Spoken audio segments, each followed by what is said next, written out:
Shalom and good morning everyone. పరిశుద్ధులారా, ఇది నా కృపావాక్యము చూసుకుందాము. సంఖ్యాకాండము 22వ అధ్యాయము 17వ వచనం. నేను నీకు బహు ఘనత కలగజేసేదను, నీవు నాతో ఏమి చెప్పుదువో అదే చేసేదను గనుక నీవు దయచేసి వచ్చి నా నిమిత్తము ఈ జనమును శపించుమని సిప్పోరు కుమారుడైన బాలాకు చెప్పెననిరి. సో బాలాకు తన యొక్క పనివారిని పంపాడు, అధికారులను. ఎవరి యొద్దకు? అబద్ధ బోధకుడైన బిలాము యొద్దకు పంపించి ఏమంటున్నాడు? నీకు చాలా మేలు చేస్తాను, నీకు చాలా ఘనత కలుగజేస్తాను, అసలు నువ్వు ఏది అడిగితే అది ఇస్తాను, కానీ నీవు ఈ జనాంగాన్ని, ఇజ్రాయేల్ జనాంగాన్ని శపించాలి అని పిలిపిస్తాడు. కానీ సోదెగాడైన బిలాము సోదె సొత్తుకు ఆశపడి పరమ తండ్రి వద్దని చెప్పినప్పటికీ చివరికి గాడిదతో బుద్ధి చెప్పించుకోవాల్సిన పరిస్థితి వస్తుంది. గాడిదకు స్వరమిస్తాడు పరలోకపు తండ్రి తనను మరణాన్ని నుంచి తప్పించడానికి కొరకు. అయినప్పటికీ తన బుద్ధి పోనించుకోక తన సోదె సొత్తుకు ఆశపడి తను తప్పుడు సలహాలు బాలకు చక్రవర్తికి ఇచ్చి వెళుతాడు. కానీ బిడ్డలారా, మరి మనము ఆ రీతిగా ఈ లోకపు యొక్క సొత్తుకు, ఈ లోకపు యొక్క మనుజాశలకు మనము లోబడి మనము ఆయన వాక్యమును, ఆయన నీతిని అమ్మివేయకూడదు.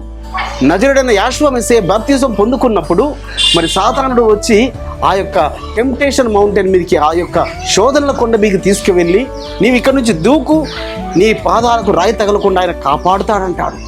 అంటే ఆయనను నీ రక్షకుడు, నీ ఎలోహిమైన యెహోవాను శోధించకూడదని అంటాడు. నువ్వు ఈ రాళ్ళను రొట్టెలో ఉన్నట్లు ఆజ్ఞాపించు. 40 రోజులు ఉపవాసం ఉన్న తర్వాత చెప్తున్నాడు, మనుషుడు రొట్టె వల్ల కాదు ఆయన నోటి నుంచి వచ్చు ప్రతి వాక్కు వలన జీవిస్తాడని సెలవిస్తాడు. ఇక ఎత్తైన ఆ కొండ మీదకి తీసుకెళ్ళి లోకరాజ్యాలన్నీ చూపించి, ఇదిగో ఈ మహిమ అంతా నా స్వాధీనంలో నా ఆధీనం ఉంది, నాకు సాగిలపడి మొక్కు, వీటన్నిటిని నీకు ఇస్తానంటాడు.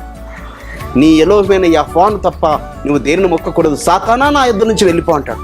కాబట్టి బిడ్డలారా, సాతాను సంబంధికులు నీకు మనుజాశలను చూపించి, లోకాశలను చూపించి, డబ్బును చూపించి ఆయన మార్గము నుంచి, ఆయన నీతి నుంచి, సత్యము నుంచి, ఆయన త్రోవ నుంచి నేను తప్పించడానికి నానా రకాల ప్రయత్నాలు చేస్తారు. నువ్వు వాడికి తల ఒగ్గితివా, నీవు మరి అపవాది యొక్క చెరలోకి వెళ్ళిపోతావు. అపవాదిని ఎదిరించితివా, అపవాది గర్జించు సింహం వల్ల తిరుగుచున్నాడు, వాని క్రియలను నువ్వు లయపరిచే విధముగా నువ్వు ఎదిరిస్తావా, నీకు జయ కిరీటము దొరుకుతుంది, నువ్వు జయ జీవితాన్ని పొందుకుంటావు, నీవు ఆ యొక్క విజయ గీతం పాడుతూ నజరుడైన యోషువ యొద్దకు చేరుతావు. అట్టి కృప పరమ తండ్రి మనందరిలో విస్తరింప చేరుగాక. ప్రార్థన చేసుకుందాం. పరిశుద్ధులమైన తండ్రి, అవును నాయన, మీరు వాగ్దానం ఇచ్చినారు, మేము ఈ లోక మనుజాశలకు మేము లోబడక, అపవాది యొక్క రుచికరమైన మాటకు లోబడక, నీ మాటను అనుసరించినప్పుడు మేము జీవ కిరీటమును, జయ జీవితమును పొందుకుంటామని ఆ వాగ్దానమును మేము చేతపట్టుకొని మిమ్మల్ని స్తుతిస్తూ ఘనపరుస్తూ నజరుడైన యోషువ మెస్సియా నామమున స్తుతించి ప్రార్థించి వేడుకుంటున్నాం పరమ తండ్రి. మన పరలోకపు తండ్రియు, మన రక్షకుడును, విమోచకుడును, నజరేయుడైన యోషువ మెస్సియా వారి దివ్య సముఖము నుంచి మీకు, మీ కుటుంబాలకు, మీ వంశాలకు శాంతి, సమాధానము, కృపయు మెండుగా కలుగునుగాక. ఆమేన్.